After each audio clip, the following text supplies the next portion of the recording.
Well, hello and welcome to Orbit podcast. How are you? Very good. Thank you. Thanks for having me. Of course, we're really glad that you're here. For the people who don't know you yet, can you explain us a bit who is Argie or what is Argie? Yeah, absolutely. So my name is Yorgos. I come from the island of Crete in Greece, and I live in Amsterdam for the past 15 years, I think, since 2014, maybe Wow. 14 years. Yeah, I perform under the name Argie, which is it was created with it's an anagram. So it's created from the name of mine and from the name of my brother, because yeah, I owe a lot to him as a mentor, and yeah, it came up like this. And he's older or younger than you? He is older. Older yeah, than you. Yeah. He's also a DJ? Many years producer in the started from the psytrance. So my also introduction to electronic music was from the psytrance music. And it was 14 years ago or already before? Before. Before. I mean, having someone in the family that it's already in the scene must be... It's like a bacteria that he plays. A good one. Nice. So let's talk a bit about your sound. How would you describe your sound at this moment? After all these 14 years or even more, if we... All over the place. All over the place. Yeah, I mean, if you want to say it in a nice way, I can call it a diverse way of techno. Because I have influences from, as I said, like I started with a very, let's say, complicated genre, but I loved house music, I loved breakbeats, and I got introduced also to the hypnotic techno some years ago. So all these inspirations is what drives me to make the result that I do. So it's very hard to put it in one genre. Yeah, like I really love to make like dub techno, but also hypnotic, sometimes dark, sometimes happy, euphoric. So yeah, if you want to say, you can call it like a combination of hypnotic and euphoric techno. Wow, that's quite a description. Yeah. And as a listener, as a, let's say, raver, or however you want to put it, what's your favorite genre? Or it's the same? I love to go to parties and dance. I think people from Amsterdam, they know me for many years. I'm also been lucky to pass from clubs like Trau and the school. And I like to dance to good techno music in the night, in a club where it's intimate. And in the daytime, I love to go to house music parties and more, happy vibes and daytime, nighttime. Yeah. Okay. And after so many years, how did you go from, let's say, playing digital, because it's what I am imagining that you started, to performing live sets? How was the process? I was never DJing. You were never DJing? Not really. No, I started from producing music. You started producing without DJing? Yes. Oh, So wow. like, I mean, when I was 18, 19 years old, I had friends with like CDJs, things like that, to experiment and to see how beat matching works and things like this.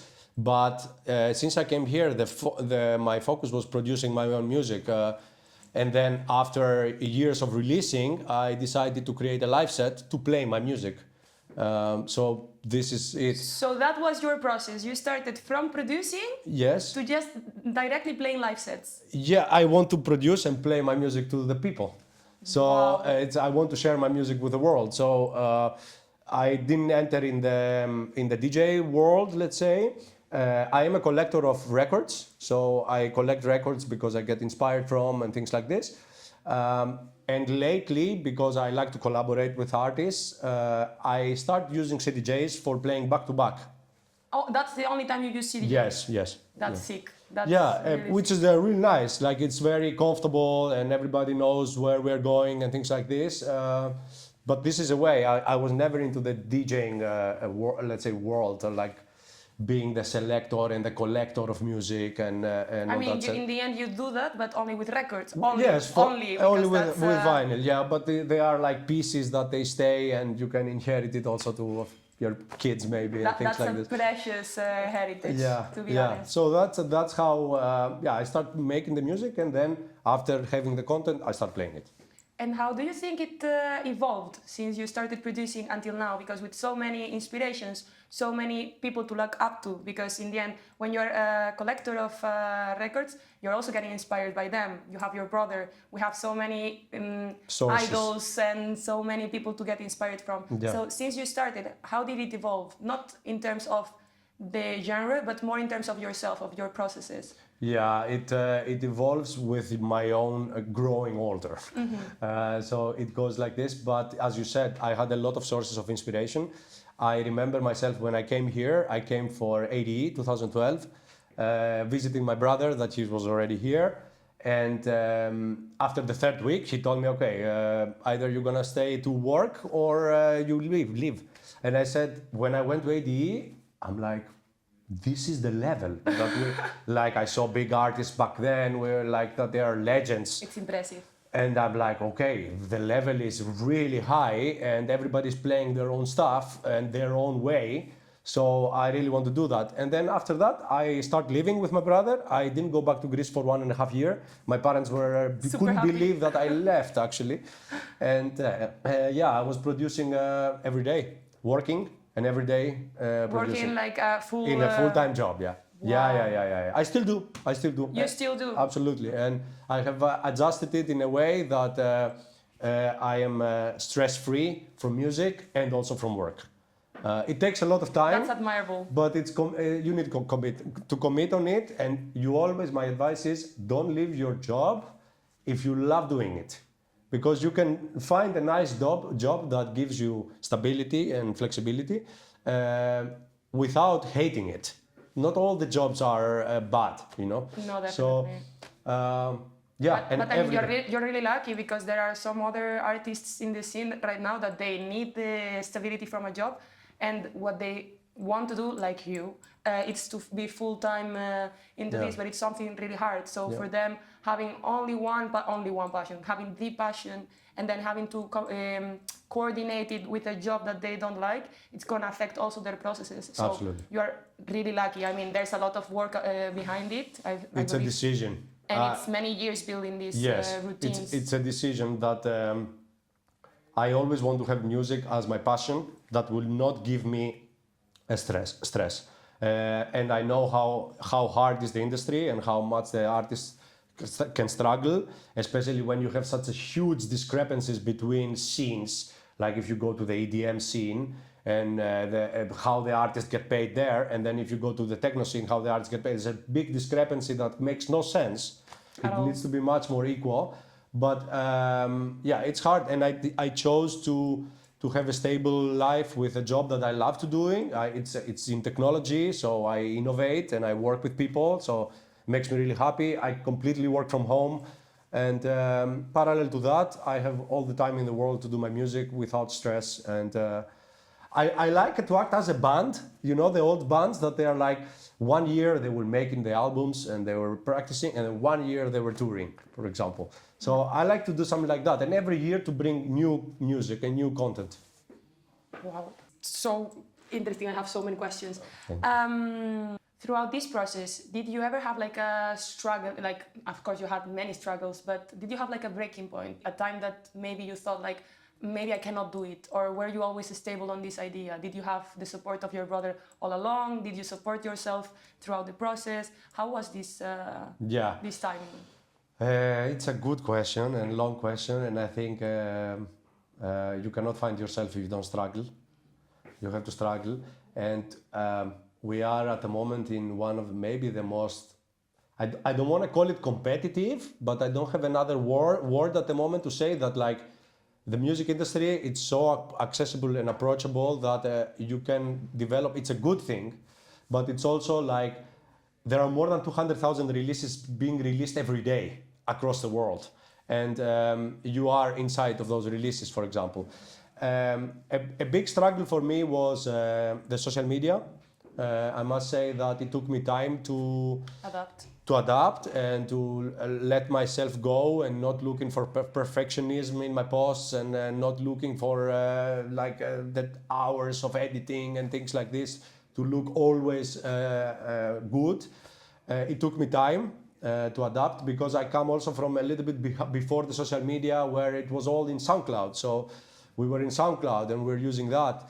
But it has enabled, if you adapt, it has enabled a lot of good things as an artist. You don't have gatekeeping anymore. You can present your own content, and you can like do whatever you want, and it's on your profile. You don't need you don't need people, gatekeepers like in the past with labels that they have to promote you and they do the promotion and everything. Now it's all in you. So I must say that the social media was a big switch on my way of trying to see. And the second big switch was taking myself outside there in the city in COVID. So During COVID. yeah, in COVID I felt that because of the nightlife and the night culture stopped. Yeah. I wanted to do something about that, and I started working with collectives to help them set up raves, because I have experience in sound engineering, and I was setting up the sound systems and doing it purely for the people, no payments and From the nothing. community to the Just, community. yeah, taking myself out there, and after that, I started meeting people, and from there I started sharing my music, and then getting play. And once I played, everybody I had a much more connection with the people, because it's very important to be in the city that you are, to feel like, as an expat, I always wanted to be in the city as a local. And it took me time, but you have to get outside there and to give back. It's important to give back. Definitely, Yeah. definitely. In the end, you're gonna find your spot and you're gonna feel at home as well. But Yeah. it's a process. And during COVID, I can imagine, I was not here in COVID, so I don't know how it was in Amsterdam. But everywhere it was a big struggle. And when your passion is related to a scene that is not the best in these conditions, because in the end the nightlife was the first thing they closed. So I can imagine that it was a really hard time for the super hard. Yeah, because you know very well now, Amsterdam is one of the biggest hubs of electronic music in the world. So the people, there is a more than 40 years of culture of electronic music, and the people, generations of people, you can see festivals that they have people of like 50, 60 years old there. best crowds ever, by the way. Absolutely, Sorry. pure and really, really good. And No phones, everyone in the moment. so when it closed, it was a big impact, a big parade. There was a big parade that happened from the night culture, protesting. So a lot of movement from the people. I understand it for the people in Amsterdam, not for the full city, but for them it's an escape plan also. It's in the end, we listen to music to be able to connect with something else, to Each other exactly to connect. It's a connection tool. And after COVID, how did you find yourself? Because it pushed you to be more social, let's say, to put yourself out there. Do you think that after that struggle, there was a big switch on you? Like, were you able to, let's say, connect more, not only with crowds or getting more gigs? Do you feel that this was one of the most important points for you, to put yourself out there? Yeah, in Amsterdam. Amsterdam. Yeah, but in parallel, never stop learning. Never stop producing and learning. Like, be yourself and keep doing what you love. But yes, it was a big moment, because things also changed in my life. Like, I switched completely to working remotely. And that helped a lot for the production. then I had, and gladly, as I told you, because I worked for many years in the industry of technology, I grew up as a lead there, and my position does not really it required a more persistent focus in specific time slots of the day, and I can manage the rest of the day to do music. And I decided, because I can never stand still, I decided to study. And I studied the conservatory for 2 years while I was working remotely. And while producing. While playing, I had the most busy years was the 2 years, last year and the year before. That you were in the conservatory. That I was studying, as well. Yeah, so it was really crazy times. But it was a big switch for me for many things. Yeah. After all these years into the, let's say, deepest Amsterdam scene, which is something to be jealous of, that you could experience the school Amsterdam. When I arrived, it was closing, so sadly I could not experience it. Was that your favorite club? Or after so many years, because for a person that didn't experience it, it's like a historic thing. It was a historic club, yeah, absolutely. And for you, it's that like the best club you've experienced? Did you go to any other club that, let's say, shocked or inspired you more? Trau was my 20s. Your So 20s. yeah, from 22 till 27, I was in Trau. And it was a really good club, a really beautiful club, restaurant, bar, like super good, crazy good parties. Then after Trau, the school opened, and it was kind of a hard switch. The vibe of the club was completely different, was new, so it was a hard switch to adapt. But later on, the way that the school was developed, it created really its own identity. And I had, really incredible nights there, like so much inspiration. And all my breakbeat house inspiration, I must say, it comes from the music local, from the stage that was upstairs. Really incredible sets and Sound system also. yeah, everything was very well made. I was very lucky to and grateful to the person who invited me. I could work there, so I did the sound system in the basement.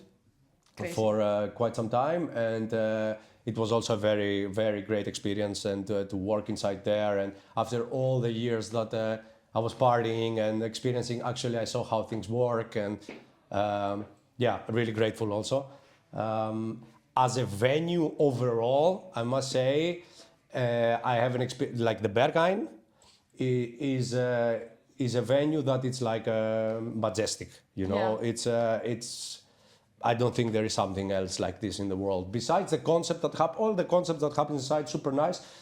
As a venue itself, I must say that this is the most majestic venue. I haven't experienced it yet, hopefully this year, but everything that you can hear about it because of all this privacy and everything, which is, I believe, one of the best things about that club, not only about the sound system, lineups or anything else. What I hear about it, the crowd, the music quality, like everything there is sick. Do you think that right now in Amsterdam we are missing something? Like comparing, I mean, comparing is not so nice as a word, but comparing to pre-COVID, let's say, do you feel like there is a big difference in the scene or in the clubs or venues right now compared to before? Yes. Everything, a lot changed. It changed also a period of generation.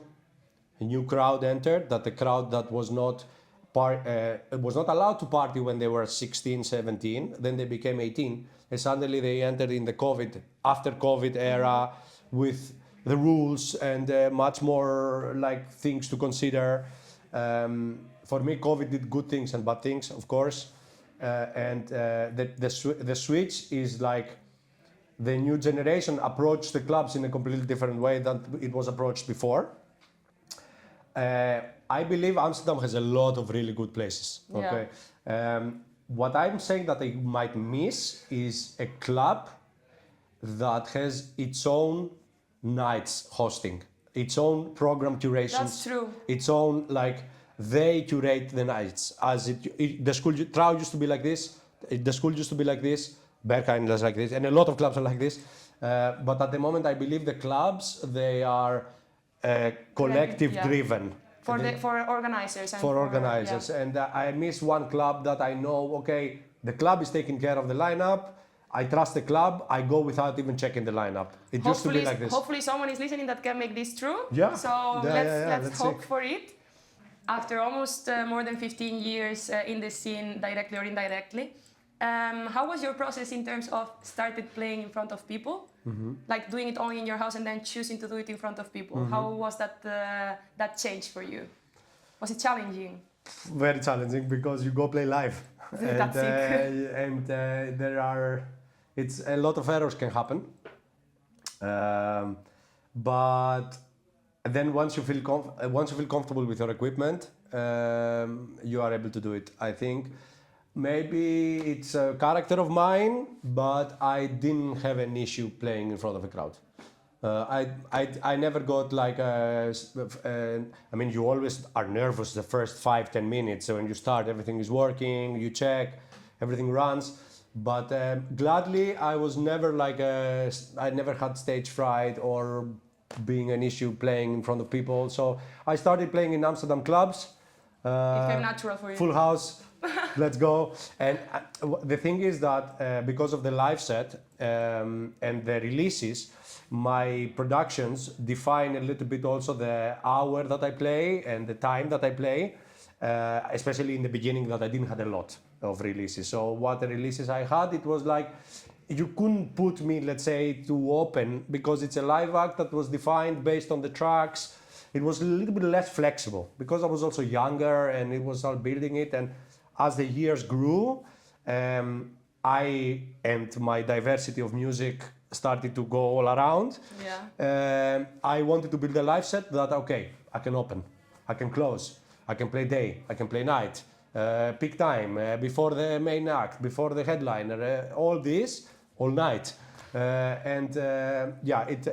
went this way. Do you have a preference now in terms of lineup? Like, what do you prefer? Do you prefer to open? Do you prefer to close? Peak timing? I mean, I have adjusted the live set that I don't have a preference, really. It maybe sounds weird, but I don't have a preference. And this was an example when I played at the 10 years anniversary of Radion. I had the hour booked for later, but then I had the flight the same day, same night. So I asked if we could put me earlier, and it was only the opening. And I said, no problems at all. And you adjusted? Full house. And I'm just saying, like, the videos are there. So I started with ambient, and then I played another 1.5 hour introduction music. So I think if you can adjust and your set based on how you as a dancer want to be inside in the club, yeah. I think you're fine and you can do good. And I believe every artist should really go and dance with people and spend time in the dance floor, because then you feel connected with the people. Yeah.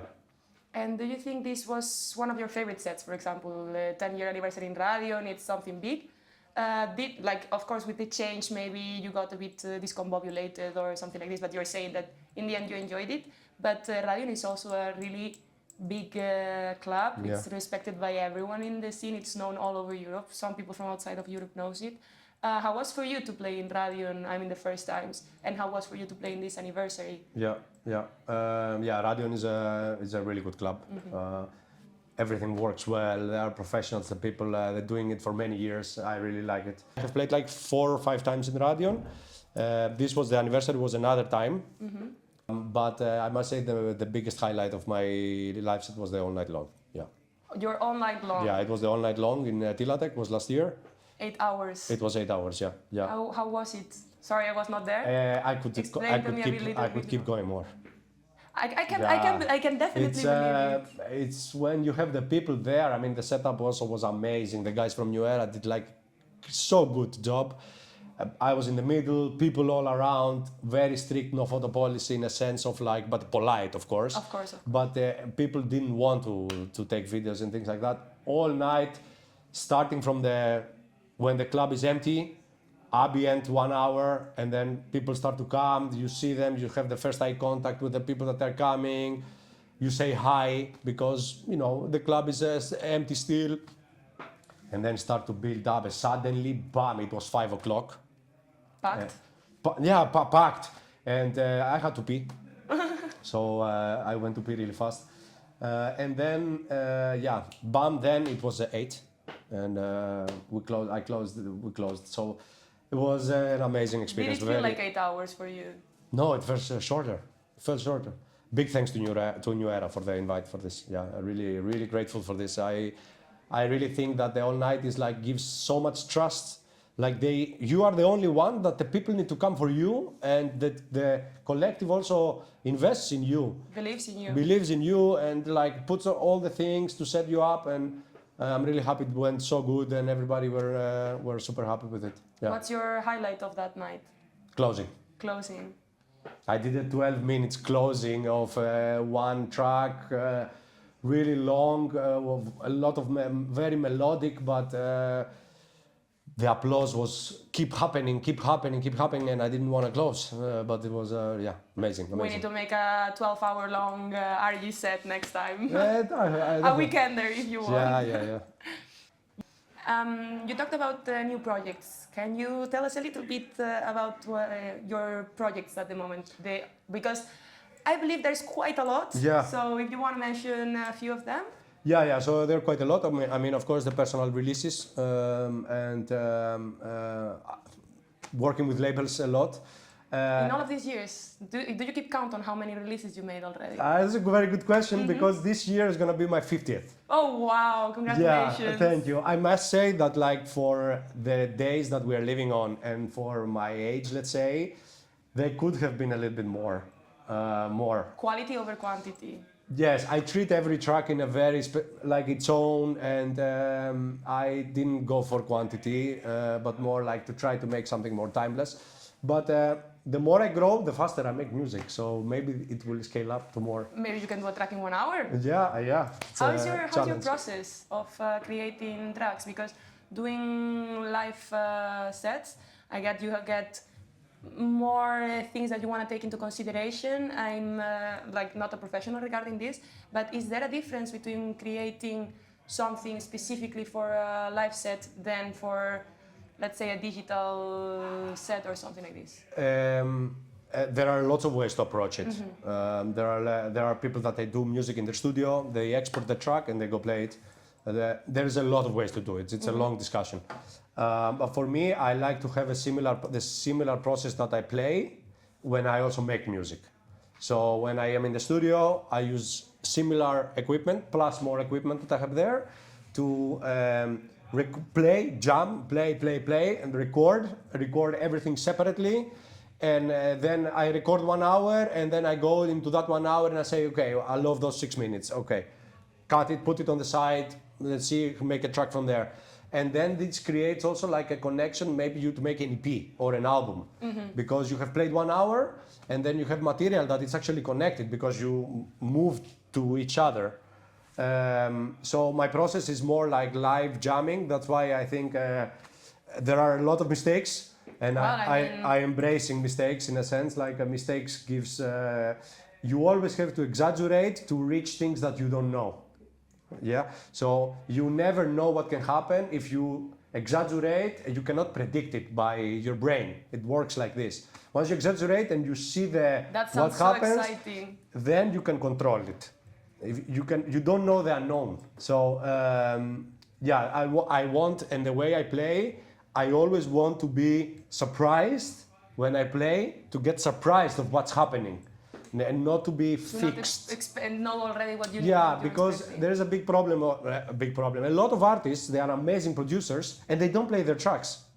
Yeah, that's it. That's crazy. A That's crazy. lot. And I don't like that. And I have the same problem, but I found a way to play my tracks every time differently.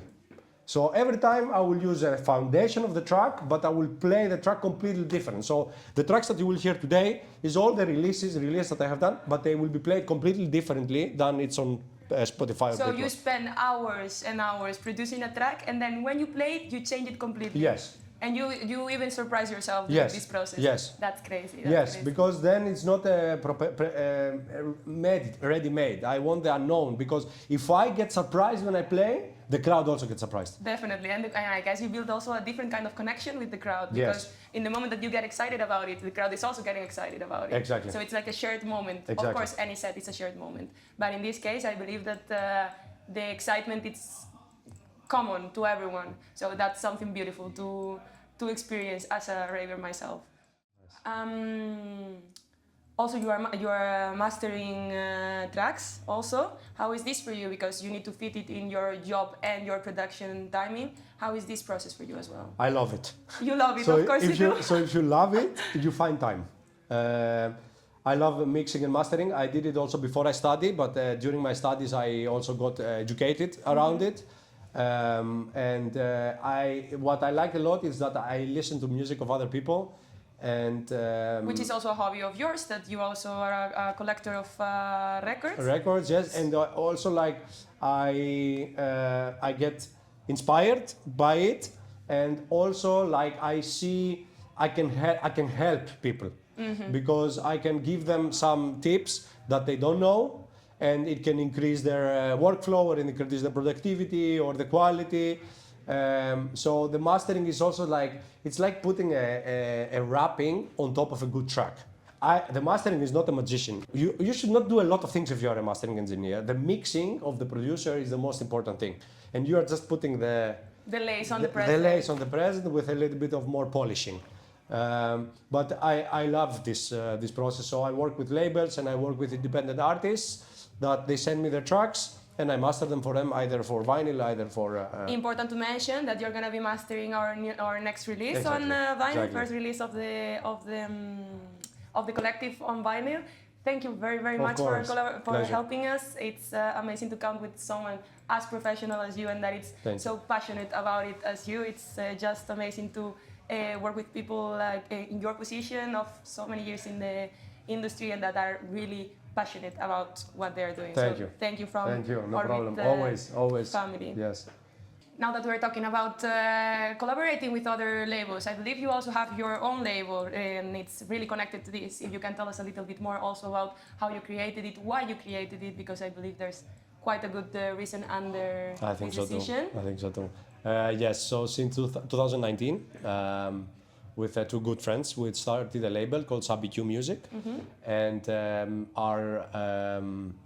the vision is that we wanted to have a space for artists to express themselves without really, let's say, putting an effect in their creativity. That's such a beautiful way of putting it. Yeah, it has developed a genre, but it also doesn't. So then, over the years, because I teach music and there are lots of Also- artists that they are like, okay, we are in my circle. I wanted to put, and I see common struggles of artists that like, oh yeah, this label didn't reply, or this label doesn't fit, or this doesn't fit, this doesn't. Like the So- frustration behind it. Yeah, which everybody has it. I have it. It's everyone. I wanted to have a label where the artists to help the artists to take the music out there, so they can be on Spotify, they can be on Beatport, they can be on all the platforms, as a first step. Because sometimes a label is some kind of trust.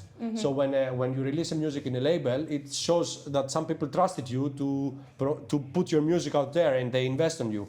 So I invest on those talents, after a while, after the investment been done, I give all the rights and all the copyrights to them. So I don't do 50-50, but like the initial investments and then all the copyrights, they go back to the artist, because it's I don't want to be a gatekeeper, but I want them to have a place. Like a push. Yeah, and a place where they can collaborate with each other, they can do remixes from each other, they can we do VAs now. It's a really nice thing, and I have a lot of really nice artists and things are coming up. So It's an amazing initiative because you're giving back to the scene and Yeah. you are supporting some artists the way that other artists starting were not supported. yeah, I really want to do that. And with Hypnotica, this blocked me a little bit because I didn't have the time. But now it was also another reason that I really want to do and I do the masterings of the label and the mixing for all the artists and. Everything related to the label you do yourself. Yeah. I have two friends that they are helping, but like, yes, I like it a lot. It's a new, fresh. There is so much good music out there, and I really like to listen to it. Yeah. It's amazing to have people like you and your friends, let's say, that are giving so much to the scene. It's something that we are also trying to say to do in Orbit with. Known DJs as Exactly. you that have been already in the scene for a long time, we can, let's say, afford to bring some new ones or some people that we are releasing with to also tell their story, because there's always so many things in the back. We are seeing it with you that we enjoy your sets. I love your videos that you don't take time on. You don't take time. Yeah, on I mean, doing but them. now it's pretty simple. As I told you, that I take the time. But I took the time in the beginning, but now, for example, the phone is there. It records, and then the sound is there. It doesn't take me more than 20 minutes to make it, and I think it's an okay time to make it. No, it's amazing. We enjoy everything that you are giving us in the front, let's say, but to know all your processes in the back, to know everything that you've, let's say, been through, all your inspirations, and so many things still to talk about. But, Thank you. That's but really nice. it's gonna have to be in another one. It's amazing to get to know what's behind the fun part, because in the end the set is the fun part. So all the work you have behind, all the things that you are giving to the scene, it's just amazing to have people like you in the Appreciate scene. it. Thank you. Thank you for sharing so much with us. Now my favorite part of the interview, the burning Okay. questions. Let's see if we can... Let's see if I get burned. So what's your favorite DJ or artist? Wow, that's a burning question. Top Like, 3. I get inspired from so many artists. I mean, and from every artist, I get inspired for different things. Way of playing and live set setup and experimentation on the dance floor is Richie Houghton and Dubfire. Those two, they were a very big inspiration for me. And lately, I must say, for this type of techno that we make lately, I really like the music of René Wise. Of course. I think he's a very good producer and a very good engineer, and he's doing an amazing job. And I love the music of that GGFM plays. That's crazy. I was really surprised. I heard her for the first time in Danza Futura, and I met her, and she's an amazing person. And I love the diversity in the morning, and she played morning set, and I loved it. Yeah. Would you say that your dream B2B is with one of these artists? It's a had to dream choose to do one. the biggest dream will do a hybrid back to back with Dubfire or with Richie. Yeah, absolutely. Completely possible. I see it completely Yeah, possible. sure. Completely possible. Underrated artist or artists that you think more people should know? Of course, having a label like yours, you're gonna have a lot of people. And I don't like the word underrated in Not that- general. yeah. I think it's like a negative word, more maybe unexposed from XY reasons. And there are a lot. I cannot put a name, but I work with a lot of local here, like artists like Casdambide, for example. Yes. Joaquin is a very good producer, and I taught him music, and he's playing only hardware, doing his thing, not focusing on genres. So I'm really proud of him and what he's doing, and I can go a lot to a lot of artists, but there is a lot of good music out there. Yeah. We need to check your label Yeah. to see Would be nice. more underexposed Yeah. artists. Favorite club, or not favorite club, dream club to play at? Dream clubs. Dream club or clubs? Clubs. Clubs. I think there are a lot of good clubs I would like to join and to play and to share my music with the people that are going there. In Georgia, I mean, I'm releasing a vinyl EP with a Georgian label called Different Sound. When is it coming out? This fall. Oh, wow. And maybe it's gonna be posted in December because I'm waiting for a couple of remixes from really good friends. Okay. But I would love to visit the clubs in Georgia. I believe both Kidi and Bassiani are insane, Yeah. and I haven't been. I mean, as I mentioned before, Berghain is a place that I think, it's Completely a doable crazy good also. venue. And but also in New York, I would like to visit the Basement. I've heard a lot about Basement New York, and I haven't. This year I was supposed to go to New York, and all things got really screwed with visas of my girlfriend, and unfortunately, but we're gonna go there. Everything happens for a reason. Yeah, And if it didn't exactly. happen, it means that something is waiting for you. Exactly. Well, like this, we're gonna conclude the interview. I want to say it's amazing conversation, amazing getting to know you, to know another idol that we are glad to know the person behind the DJ. Thank you very much for your time. Thank you very much Thank for you. the help you are giving the collective. Hopefully, in a year or so, we can have a new catch-up Always. and see if you manage to play in any of your dream clubs in plural, and also to count again how many releases you make. Yeah, that would be good. And let's see if you're gonna invite me if you like the Masters yet, because maybe you will not like it. No, of course we're not gonna like it. Well, thank you very much. Thank you.